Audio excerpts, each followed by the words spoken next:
ঘর মুছলো আর আলমারির তলাটা মুছলো না। একই ফাঁকিবাজ কাজের মাইয়া রে বাবা। আসুক কালকে, ওরে যদি আমি এবারের ঈদ বোনাস দিছি, ওকে যদি আমি কাজ থেকে না দিছি, কড়াইটার নিচে কালি লাগছে বইলা মাজলো না, গেছে গা।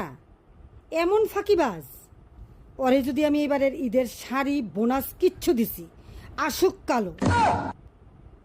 আজকাও কাজ কামাই করলো, এই মাসে এই নিয়ে 3 দিন। ওর এতদিন কাম কামাই করা, আসুক কালকে। ওরে যদি এইবারের ঈদে সেমাই দুধ চিনি কিচ্ছু দিছি, কাল যদি ওর ব্যবস্থা আমি না করছি, আমার নাম পারমিতা।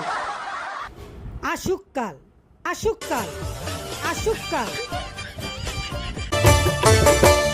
রমজানের ওই রোজার শেষে এলো খুশির ঈদ। রমজানের ওই রোজার শেষে এলো খুশির ঈদ। তুই আপনা